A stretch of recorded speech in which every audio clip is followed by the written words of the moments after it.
Hey everybody, this is your Right Geek, honorary man king, and leader of the Awkward Cop Squad, here with another video.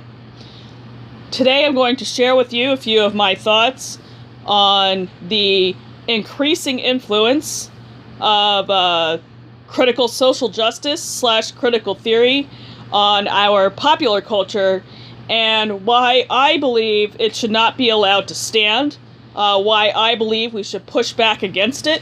So here we go. Here's just some thoughts that I've written down. Critical theory teaches its adherents how not to understand text, art, or speech like neurotypical human beings. Under the influence of its doctrines, people lose their God-given ability to discern key non-linguistic features of communication and consequently become learning disabled. As I've observed in other posts, words and symbols take on meaning from the context in which they're deployed.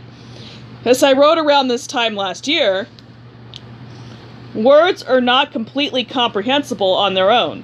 They also take on additional, or sometimes even new, significance from the gestalt in which they sit, much like tofu soaks up the flavors of the other ingredients in an Asian dish. Take a sentence like, "I love my mother." This sentence is composed of 4 utterly prosaic words, yet do we really know what it means? Don't we need to hear the inflection with which it was said? Don't we need to see the speaker's body language? Don't we need to know the why, where, when, etc. it was said? If this sentence appears in a poem lauding the beauty of Mother Earth, mother likely does not mean our female parent. If this sentence is uttered with a particular stress after a long sigh, most of us effortlessly intuit that it's meant to be ironic. All of this richness gets lost, however, once the social justice bully gets to work. Suppose, for example, you decide to write a protagonist who starts off with a few unconsciously bigoted notions, but eventually learns to cast such mistaken ideas aside. Sounds like great fodder for a redemption arc, no? Nope, sorry. If you attempt to publish this seemingly innocuous, morally upright story, some motivated busybody on Goodreads is going to tear you apart. Why? Because critical social justice impedes one's ability to comprehend how character development works. Or let's consider works written in other eras. Many historical texts that tackle the subject of race, including those written by black civil rights champions, use the dreaded N-word.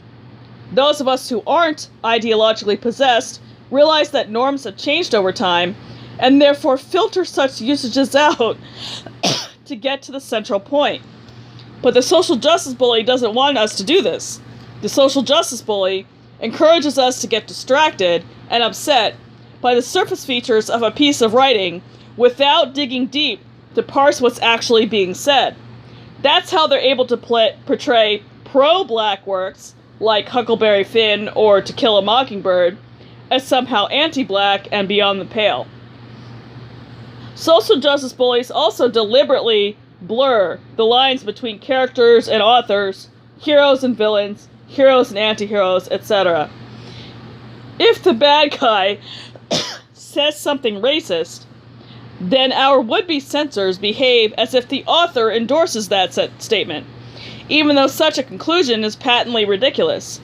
Assholes say asshole-ish things. That's how writers establish that they're assholes. How else are we creators to delineate villainy? Social justice bullies, in short, have trained themselves to deliberately misconstrue what writers and artists mean to convey. And that's why they can never be trusted to control the levers of our popular culture. Their attempts to warp the things we make need to be beaten back with severity and speed. So, if you have any thoughts on this subject, please comment below, and I will talk to you again on Thursday.